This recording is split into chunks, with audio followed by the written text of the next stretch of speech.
Kharat प्रकरणासंदर्भातल्या top 9 बातम्यांचा आढावा घेऊयात। दमानियांना पोलिसांनी ताब्यात घ्यावं, जयश्री खाडीलकरांची मागणी। जयश्री खाडीलकरांचा व्हिडिओ चाकणकरांनी स्टेटसला ठेवला। जयश्री खाडीलकरांच्या मागणीनंतर चाकणकरांनी मानले आभार।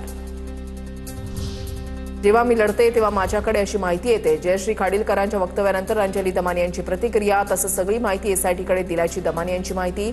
तर दमानियांना कोण माहिती पुरवतं? दमानियांनी बाहेर काढलेल्या माहितीची विश्वासार्हता काय? अंधारेंचाही सवाल।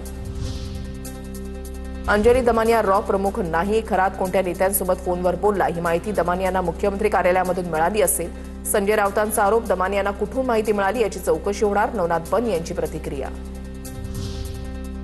संजय राऊतांच्या बोलण्याला कोणताही आधार नसतो, मुख्यमंत्री कार्यालय दमानिया यांना कशाला माहिती देईल? प्रवीण दरेकरांचं संजय राऊतांना उत्तर।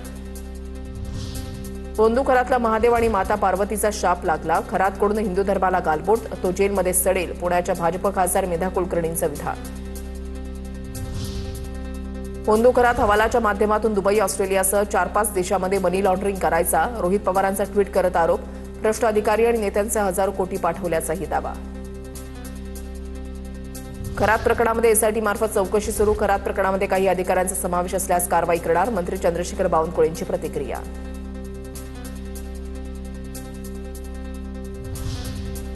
भोंदू अशोक खरातच्या कथित स्वीय सहाय्यकाची शिर्डी पोलिसांकडून चौकशी।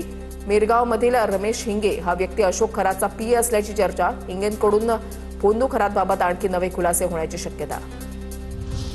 सिन्नरमध्ये भोंदू अशोक खरातच्या पुतळ्याला फाशी देत निदर्शनं, ईशान्येश्वर मंदिरासमोर जोरदार निदर्शनं। शेतकरी संघर्ष समितीच्या वतीनं खरातच्या फार्म हाऊस आणि ईशान्येश्वर मंदिरासमोर आक्रमक आंदोलन।